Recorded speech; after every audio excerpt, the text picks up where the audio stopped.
Welcome back, ladies and gentlemen. And now we're joined here in the studio by Dr. محمد الحليم, the political analyst. Dr. الحليم, thank you very much for being with us once again. My pleasure, sir. Dr. الحليم, now first let's talk about Egypt's efforts with the African nations. Now, Egypt has been the president of the African Union in 2019, but still the efforts exerted by Egypt to strengthen the relationship among different African states with Egypt and amongst themselves are very quite active and great in terms of political, in the political field, the economic field, and quite recently as well in the medical field.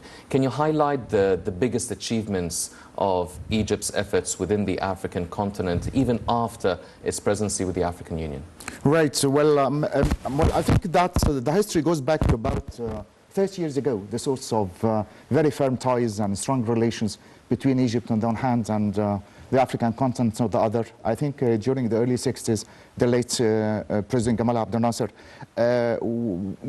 we used to exchange very much strong medical, civilized, as much as cultural ties on a large scale.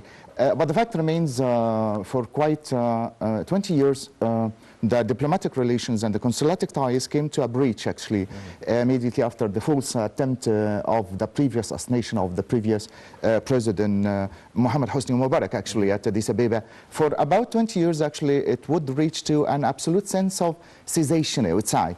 The problematic issue here arises whenever all these ties came to a halt, actually, for quite a long period of time.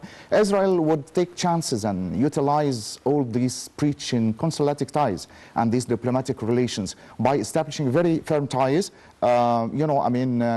embassies as much as consulates, sending about 80 members of the diplomatic ties in there, assisting and preparing in advance for what you might call the Great Renaissance Dam, the so-called one, I would say. And I think that we get the results of this very long period of isolation and protracted alienation, I would say, and the diplomatic relations. But during the course of the 2019, as you might have rightly said now, that Egypt holds the chairmanship of the African Union, interfering during the course of this 1 year, just by way of solving all the problematic issues and the crises, actually, sending medical missionaries to a greater extent, as much as treating the patients for free, interfering every now and again by providing them, the African countries, the dark continent, I would say, with educational systems as much as teachers, professors, university professors. During that period, I think that by the advent of His Own Excellency, Mr. Fattah al-Sisi, to the presidential scene, he did alter as much as amend and correct a large number of defects and demerits, actually, on the part of the consulatic details, as much as military ties as well. After the cessation and stoppage on the passing away outside of that sort of 1 year chairmanship of the African Union, we still hold very strong ties. We are still there, part and parcel of the schematic agendas of almost all these countries, part of which is the sort of the intervention on the part of the presidential authority to try to solve every now and again, as much as minimize to a greater extent the number of those, departed figures, actually, out of the COVID-19 devastation that would sweep almost all the countries of the world. And as such, we can really get the notion that we are always being there, treating them, helping them, aiding them in almost every conceivable respect, apart from this and that, apart from the medical resources, as much as aiding them just by way of providing them with hospitals, ventilators, as much as doctors, surgeons, physicians, and a large number of academic figures, actually, just by way of, stabilizing their own, social circumstances, as much as these pivotal points at their own life. In addition to this, also, we are always there.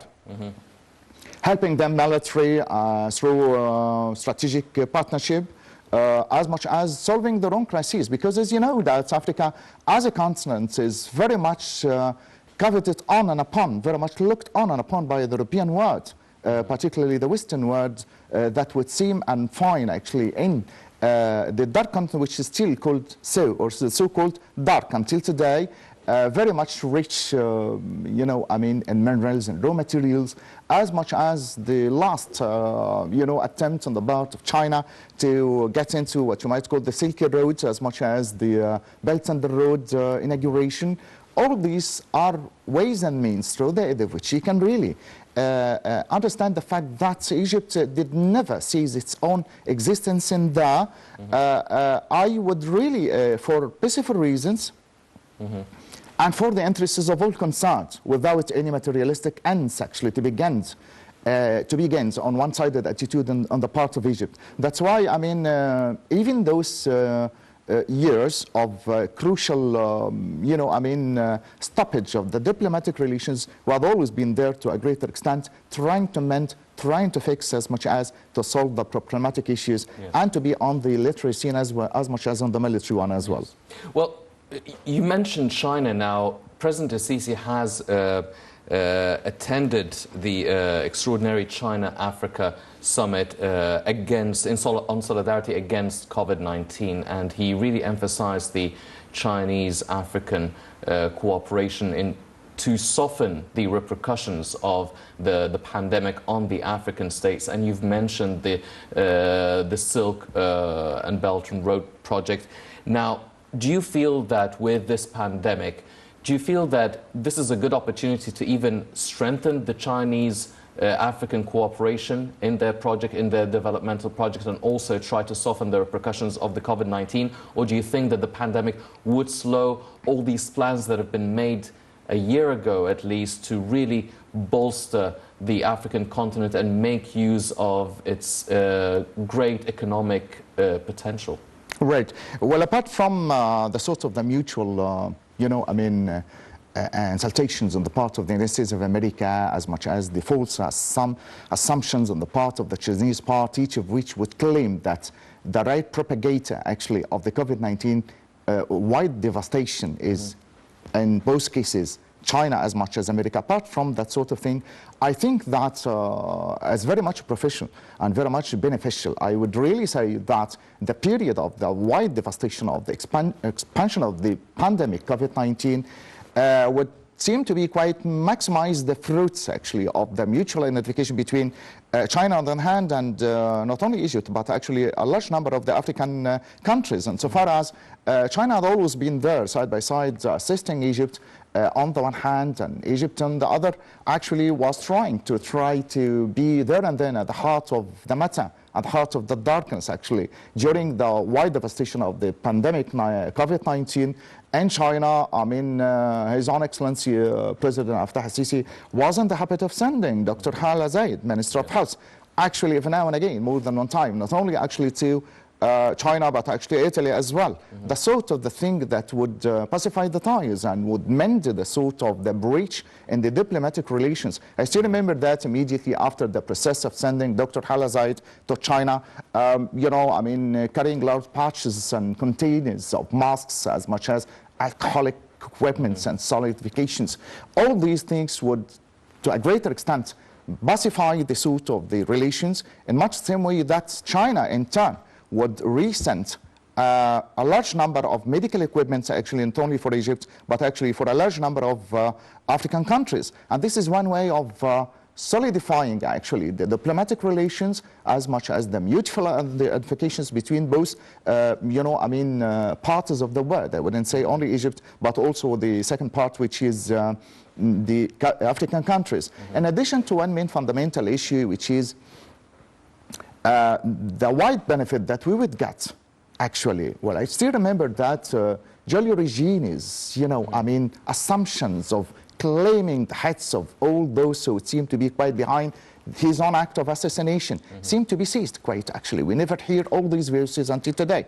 And much the same way that I think that funding and refunding every now and again with millions and millions of dollars actually in the part of China for the establishment of the false or the so-called actually Great Renaissance Dam actually would come to a stoppage actually. And as such, behind the scenes, behind all these medical, interferences, as much as all these political ties, there is something strategic, something military actually at the heart of the matter that would tend to pacify all the terms between both parties, as much as Egypt on the one hand and China on the other. And as such, we can really get benefit actually of that sort of thing. I wouldn't really say that it's an absolute sense of devastation, because I mean it would seem to be quite minimized to a greater extent, and what would seem to be after the sort of the publication of that sort of minimization of the COVID-19 or the coronavirus actually is still the mutual identification, the strong ties, as much as the sense of loyalty, I would really say, on the part of Chinese authorities, not only to Egypt as it stands as a sort of the most powerful and the most titanic actually powerful entity actually in the Mediterranean, as much as in the other world, but actually Egypt as it stands as solidifying, as talking for, as much as assisting the sort of the African case in lieu of a large number of the African countries, I would say. Well, we will be talking and focusing more on the Grand Ethiopian Renaissance Dam a little bit later. But before that, Egypt has exerted a lot of efforts to address the African crises, economic, medical, and developmental as well. I mean, talking and speaking through the UN General Assembly, the China-Africa Forum, the G20 Summit in Japan, the G7 meetings in France, Japan-Africa Summit, Russia-Africa Summit, the UK-Africa Investment Summit. Now, all these efforts, how much has been achieved throughout all these summits and conferences? Did we actually maximize on all of this, or do you feel that the pandemic has hit hard all the international community, so all the plans and all the memorandums of understandings that were signed by all the international community with the African states can't really fulfill the already well-laid plans that have been taking place a year ago? Well, I wouldn't really say that the wide devastation and the sense of extreme number of those who are very much sadly departed from this worldly life is in somehow or another very much minimizing the sort of the ties that would seem to be at one stage of its own early memorandum of understanding, as much as mutual identification. We would really reach to a stoppage, and this is not only on the part of the African as much as the Egyptian side, the G7, the 720 and all these agreements, but actually on the part of the whole world. But one main fundamental thing that we would have to be very much aware in the meantime, which is those people would never ever actually forget that in moments of distress actually, at their own acute lonely hours, as much as weeks and extended months actually, at a time when those superpowers would cease actually to look on and upon them, prevent their own helping hand actually, would try to detract from their own ways, actually, particularly America and China, and the sort of the false assumptions on the part of Donald Trump, when he would say that Chinese virus, actually, when he would insist on so calling it, instead of calling it the COVID-19, actually, and the coronavirus, he would, nationalize it in such a way as to be very much germinate in the sort of its own original source as coming out of China or Ohio. And those people would think for quite a long period of time, that sort of thing. I would really also remember that at one time, the American passport, on the face of it, actually, something was written on the face of it, endorsing as much as fortifying, securing, and safeguarding the sort of the American citizen under any sort of, heaven, as much as in any sort of land, that any sort of individual figure who would possess the American nationality is by no means actually very much secure and very much fortified against all the threats of almost any other nation. And the Canadian as well would, write something on the face of the passport, propagating that the fleet actually would seem to be directed for the sake of a just single individual, Canadian, citizen. This is on the face of it. This is only on the face of the passports. But when the real devastating, threatening voice actually of the COVID-19 would claim the lives of a large thousands as much as millions on a daily basis, I would say, here, there, and everywhere, they would stop from giving them helping hand. And even as you remember that Boris Johnson actually, he's on very much offensive to his own people about 5 months ago, actually, when he would claim that all the individuals in Britain and British people actually would have to be very much well-trained and highly prepared into the process of accepting so briefly and sadly the sort of the departed ones, I would say. A sort of, aggravating facts that would send them into an extreme sense of panic, perhaps more greater rather than the sort of the damage that they will receive by the COVID-19. And I still remember Mr. Mustafa Buri, Prime Minister, how was enthusiastic he was really, despite the fact that he was very much strict and giving orders and objectives on the part of the presidential authority for almost all the individuals in Egypt by preparing themselves for high precautionary methods as much as protective ways and means through the aid of which they can really isolate themselves at homes for quite a long period of days and weeks and months, I would say, that would send people actually into an utter dismay. But in their own interest, I would say, comparing this to that, I still think the fact that we are a bit better in a situation in which that we would then maximize the sort of the grief and the sense of the, the sort of the panic actually within the lives of the Egyptian individuals. All these things would give us a clear testimony to the fact that particularly those third world countries and those, far from being highly superpowers, that Egypt would be striking and giving a very much a striking example for the other people of loyalty, of sense of integrity, of fortification the other people, of finding alternatives for the other people in their own moments of distress, the sort of the thing that all those superpowers would lack, despite the fact that they would propagate every now and again that they are the best among the rest, and they are the supernatural agencies actually. They would do whatever they would do at the time as much as they would like to do. Well, Dr. Al-Halim, other issues as well that Egypt has been involved in within the African continent has been, they've been involved in a lot of political efforts within the political crises around the continent. Egypt helped out with the Sudanese uprising that took place and being involved in the Syrian crisis, and quite recently as well in the Libyan crisis, which has really come under the spotlight. Now, Egypt has met with the elders and the leaders of the tribes. They asked for Egypt's involvement and interference within the Libyan crisis against any foreign interference and Turkish military interference there. Also, the Eastern Parliament of Libya has also asked for Egypt's involvement against any interference on its own soil. How would you assess the handling of Egypt to the Libyan crisis, the president drawing a line towards any involvement in certain cities in Libya, being ready for any sort of military action, but still trying to pursue a diplomatic and peaceful solutions to the crisis? Well, in one of his own famous speeches, Mr. President Fattah al-Sisi, would summarize the whole situation for almost the whole world, very forcefully, actually, as much as straightforwardly, I would say. Whenever he would say at one time that we don't have the power as an armed forces, actually, to stop and to rechange, actually, the whole military scene in a matter of a couple of hours, actually, militarily, I would say. But the thing is, the Egyptian armed forces is such a very much rationalized one indeed, very much protective, very much not attacking but defending, I would really say. The borderlines as much as the dignity and the safety and security of almost all the Egyptian citizens.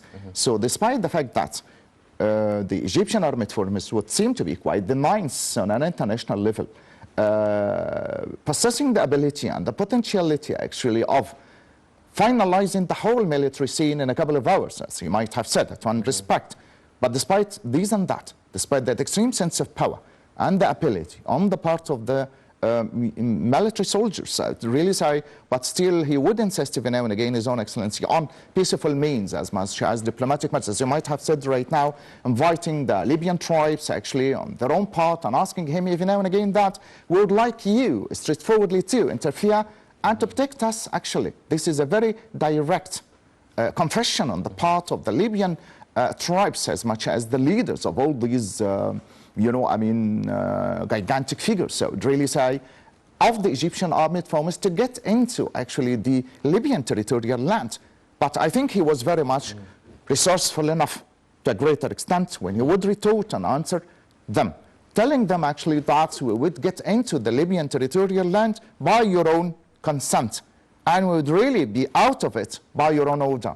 And as such, actually, putting an end for all the other international forces, actually, by way of claiming that the Egyptian armed forces would seem to be quite intervening within the other people's affairs. This is not an interference on the part of the armed forces. In the first instance, actually, it would come on the part of the declaration of the Libyan tribes.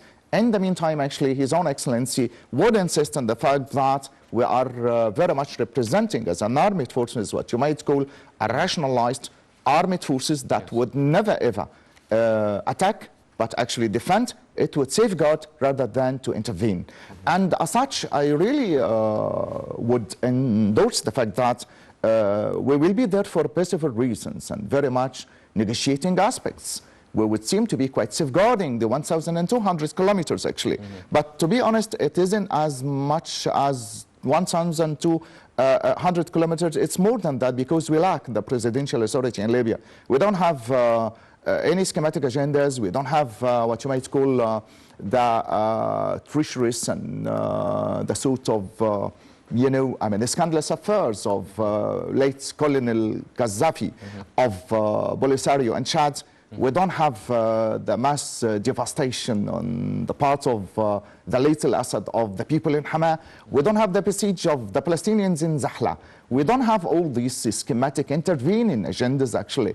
All what we really insist on and upon is just safeguard our own people, protect themselves from any sort of intervention on the part of the Turkish authorities, as much as Sirte and Jafra is a sort of a red line that should be transcended. It's invincible, I would really say. Yes. Well, ladies and gentlemen, also Egypt has been engaged in a mini African summit regarding the Grand Ethiopian Renaissance Dam. Now, these talks have been going on for almost a decade now, really trying to discuss and find a peaceful solution regarding the filling and operating of, of the Ethiopian Renaissance Dam. Let's check out this report and we'll be right back.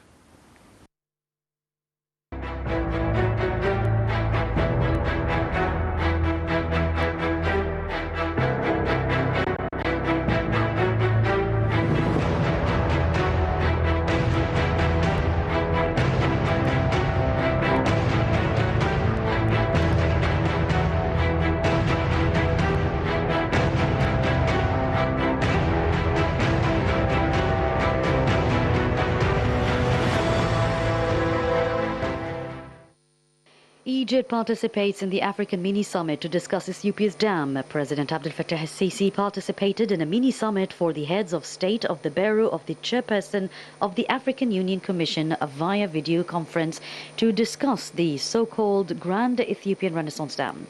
The summit, which was chaired by President Cyril Ramaphosa, President of the Republic of South Africa, and the current President of the African Union, attended by the Bureau members, President Kenya Uhuru Kenyatta, President of Mali Ibrahim Abubakar Keita, and President Felix Tshisekedi of the Democratic Republic of Congo. Additionally, to the Prime Minister of Sudan, Abdullah Hamdok, and the Prime Minister of Ethiopia, Abiy Ahmed, engaged in the summit. President Sisi referred to the urgency of the matter impacting the lives of millions of Egyptians, Sudanese and Ethiopians, and expressed Egypt's appreciation for the prudence and the effort exerted by the current chairperson of the African Union in countering the extraordinary challenges facing the African continent at this phase. The head of the state expressed Egypt's readiness to resume negotiations with Sudan and Ethiopia to reach a fair and balanced agreement on filling and operating the dam. To ensure successful negotiations, the President stressed that all parties shall pledge not to make any unilateral decisions, as well as halt the dam's filling till reaching an agreement preserving the three countries' interests. President Sisi stressed that Egypt is eager to conclude a fair and balanced agreement on the dam that would enable Ethiopia to achieve economic development and increase electricity generation capacities that does not comprise interests or water rights of downstream countries like Egypt and Sudan. With that, an agreement must be reached on pending issues, mainly the rules governing the filling and the operation of the dam, in a manner that secures Egypt and Sudan's water interests and allows Ethiopia to start filling the dam after the agreement is concluded. President Sisi reiterated that Egypt remains prepared to negotiate in order to safeguard the interests of all parties via reaching a fair and counterbalanced agreement. With that, Egypt upholds that the success of this process is pinned on all parties' commitment and clear declaration of ceasing the unilateral measures, inclusive of halting filling of the dam prior to agreement and joining the negotiating table in order to reach an aspired just agreement.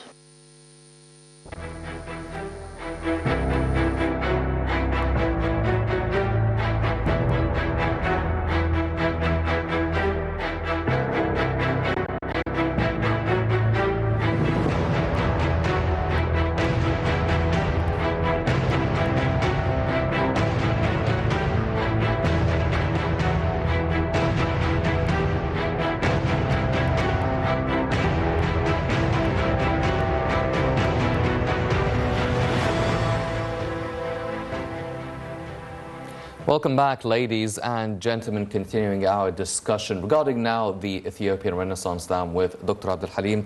Now, Doctor, the issue of Egypt's share of the Nile water and the Grand Ethiopian Renaissance Dam, it's quite an existential issue for the whole population of Egypt. Now, we've been engaged in talks with Sudan and Ethiopia over the filling and operation of the dam, sponsored by many countries, with the presence of many countries, and for almost a decade now. Now, the president stressed that he wants to find a peaceful solution that would be satisfying all the three parties, safeguarding the three parties' share of the Nile water, would increase the electrical generation capacity of Ethiopia as well. Why is it taking so long? Why can't they just reach some sort of a satisfactory agreement for all three countries? Yeah, I mean, since 2015, the principles of the Declaration of Principles, actually, the signing of it, still the Ethiopian side is very much wary, very much evasive. Every now and again would say something at the early beginning, and then at the end of the night actually would turn it actually to an absolute sense of opposites. Absolutely. Every now and again, the sort of the cases to be taken here, there, and everywhere, being negotiated on a negotiating table for quite a long period of time, absolutely, as you might have said right now, about a decade now. The intention is almost straightforward and very much direct. The Israeli side is always there. It's one way or another, actually, on the part of the Qatari intervention, as much as the sort of the Anglo-American Israeli side, actually, that would aim every now and again, actually, for the absolute of the very much slow devastation of stripping water, actually, of one of its own life or death, an existential, actually, source of existence, I would really say, which is the Nile water. And in more than one respect, His Own Excellency President Fattah Sisi would say that it's a matter of life or death. On no account, actually, the sort of filling the reservoir or the dam would seem to be there against the will and the aspiration of the Egyptian people. At one time, actually, Sudanese part would seem to be quite very much deviant towards the Ethiopian side. At another, it would react against all these principles and all these false assumptions and proclaiming the fact that it's a matter of life or death. Now then, after the sort of the evasive attempts on the part of Abiy Ahmed, as much as the sort of the mini summit, actually, that is to be held, and that through the video conference, we can really get one final decision, which is the inability, actually, of the Ethiopian side, as being represented by Prime Minister Abiy Ahmed, to be able to be very much loyal to his own principles, and we would have to be very much cautious of all these false allegations, as much as the Sudanese part, I would really say. They wouldn't seem, during the course of Omar al-Bashir, I really say, was very much evasive, very much, publicizing something, and then to outward something would say something, and deep down would say something that seems to be quite absolutely different, or the absolute antithesis of it, or an absolute difference of it, actually. And the same holds good nowadays, actually. had it not been for the fact, the little flood that a couple of days actually would devastate a large number of the Sudanese villages, that they would really reach to a point of danger or the circle of devastating their own lives. Now then, as it stands, the whole case is to be taken to the UN Security Council, but I would really say and insist on saying so that there is still one peaceful way and means through the aid of which that you can really negotiate and publicize actually all these hidden agendas on the part of the Ethiopian authorities. What seems to be quite astonishing, the fact that America is quite aware of that sort of taciturn agenda and agreement on the part of Israel as much as the Ethiopian side, and would seem to be quite unable to intervene in any conceivable respect at the time that holding a fact which is actually assisting the sort of filling the reservoir with the extreme sense of the amount of water that would seem to be quite threatening the lives of a large number of millions and millions of the Sudanese people as much as the Egyptian people. But as I might have said a couple of minutes ago, that it's a matter of life or death. Yes. And we're quite aware of that sort of thing. We would have to be quite wary of it, as much as taking all the precautions. This is not one way or another of suggesting the sort of the military intervention, nor would be actually there any sense of, things that would be interpreted as an infringement of the international law. We are still following all those lawful aspects, legal procedures, taking the case to the criminal court as much as to UN Security Council, as much as the General Assembly, and I think that when it would seem to be quite a cul-de-sac or a sort of the blockage actually, I think there are other ways and means to the aid of which the presidential authority would say its own final say actually of whole situation in the interests of all concerned. Not only the Egyptian, but actually the Sudanese side, they'd really say. Yeah. Well, Dr. Abdul-Halim, now Egypt is taking part in a mini-African summit for 2 weeks under the sponsorship of the African Union, with the attendance of the United States and the European Union and the African Union Commission. Now, Egypt has already been part of talks that with the with the 2 other countries, Sudan and Ethiopia, in the United States, in Washington, with the attendance of the US administration and the World Bank as well. Is it clear where the United States and the European Union stand regarding the filling and operation of the Ethiopian dam? Is it clear to us? Are they on our side? Are they on Ethiopia's side? What are the dynamics between all these parties attending the African Union summit? Well, to outward seeming and on the face of it, actually, I would really say that they would endorse the process of establishing, reinforcing, as much as filling, that sort of devilish dam, actually, for the interests of Israel, actually. And the European Union? As much as the European Union. I would really say that it's a sort of an international conspiracy, actually, against Egypt. You can really find that at the time in which you can really find the sort of the reservoir or the dam is being filled, there are some other threatening voice on the part of Recep Tayyip Erdogan to get into, certain Jafra.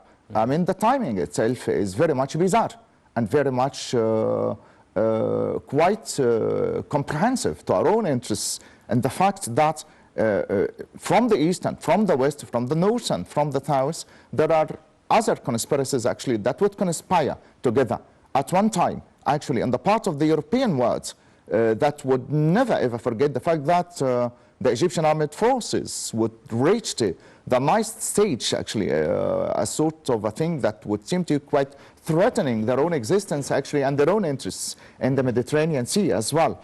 Given the fact that the recharting and remapping, actually, of the gas lines and Cyprus and Greece side by side with Egypt is such a nightmarish aspect for European world, as much as Turkey, using and utilizing Recep Tayyip Erdogan as a sort of spearhead, as a mere puppet, actually, just by way of, assuming their own agendas at, dividing the sort of the cake around all those people, actually.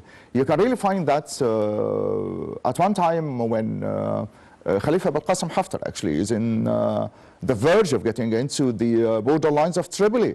You can find that there is a ceasefire, there is a sort of a truce, there is an intervention on the part of the American administration to put an end for actually that sort of victorious entrance on the part of the Libyan armed forces, which is their own simple right.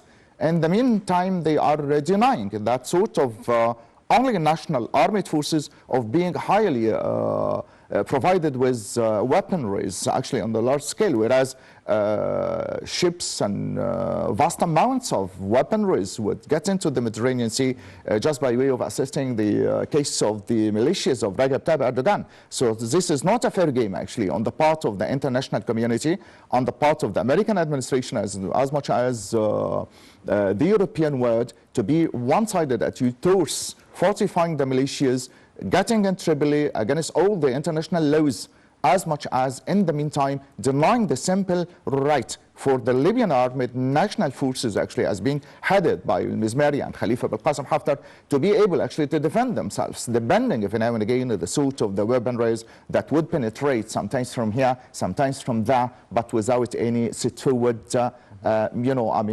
process of immunizing them. So the whole case seems to be quite to my own understanding, an act of conspiring against not only Libya, because Libya has been dealt with on a large scale since the, the sudden departure and devastation or mutilation of the corpses of late Colonel Muammar al-Gaddafi.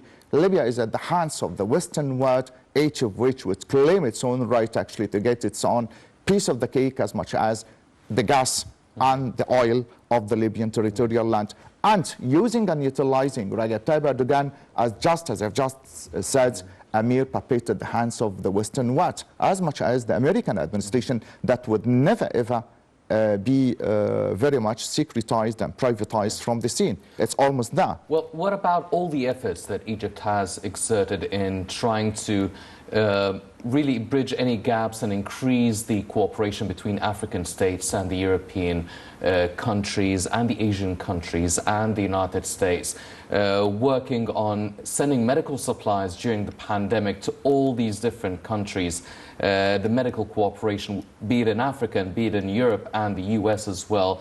What about any sort of potential deals that could take place in Egypt exporting natural gas to Europe? Don't they amount for something?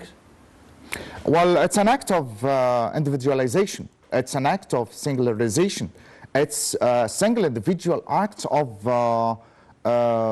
sense of generosity on the part of the Egyptian presidential authority, a sort of an exceptional act, actually being able to provide for the pandemic ventilators, hospitals, doctors, surgeons, interfering every now and again, providing masks as much as alcohol and that sort of thing, preparing those people actually to be highly medically treated actually at times at Egyptian hospitals for free.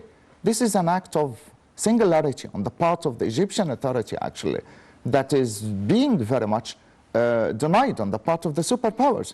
And as such, the Western world would look with a frown and frown upon that sort of individualization on the part of the Egyptian authority, because it seems to be quite maximizing the sort of the international status of Egypt as a sort of a very much peaceful nation that would claim and demand its own simple rights with what you might call the peaceful negotiations, far from being any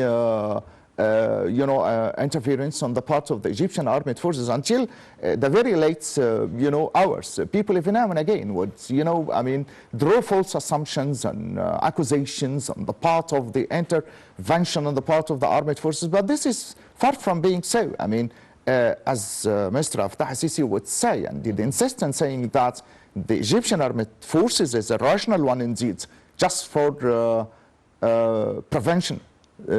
Just for defendants, just for safety and security, just for safeguarding the simple rights of the Egyptian people without interfering, into the other adjacent borderlines or the simple rights of adjacent countries, as much as Libya is.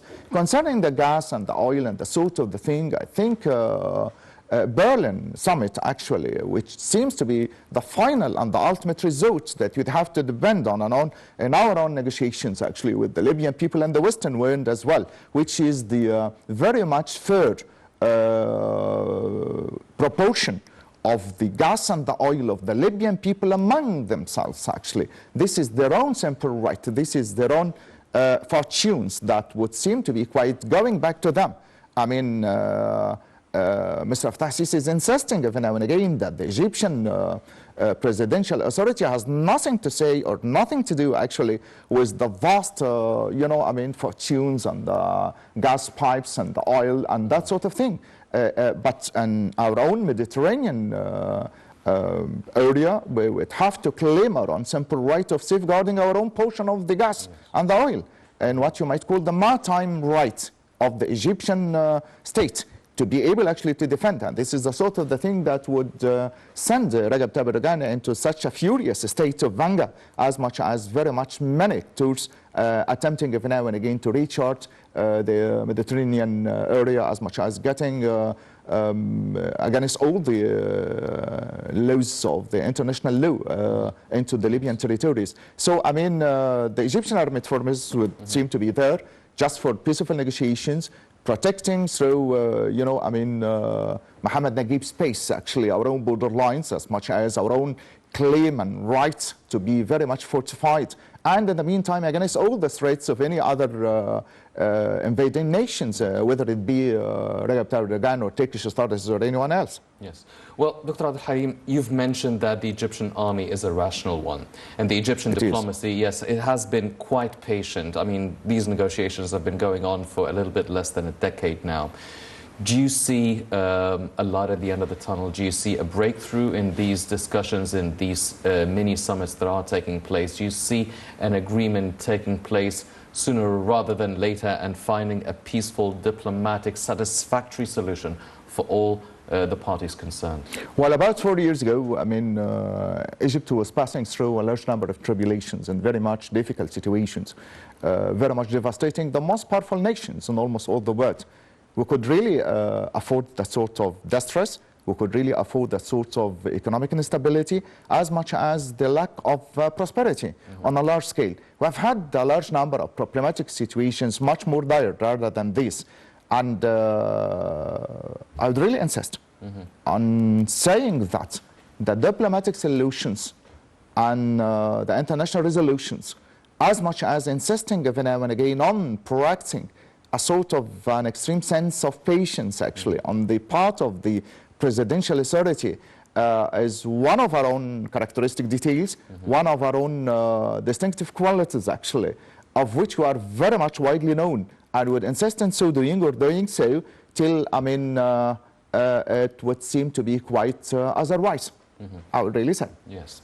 Well, ladies and gentlemen, as Dr. Al-Halim mentioned, there is still hope for a lot of diplomatic and political, satisfactory, peaceful solutions for all of these crises, be it the Grand Ethiopian Renaissance Dam, be it the Libyan crisis. Egypt's efforts have been exerted extensively within the African continent and really strengthening cooperation between the African continent and the international community, be it Asia, Europe, or the US, even though the whole world has been going through the COVID-19 pandemic, going through a really rough time. Unfortunately, that's all the time we have for this edition of the Daily Debate. But before we go, I'd like to thank my very distinguished guest, Dr. Muhammad Al-Halim, the political analyst. Doctor, always a pleasure having you here with us. Sir. Thank you very much, sir.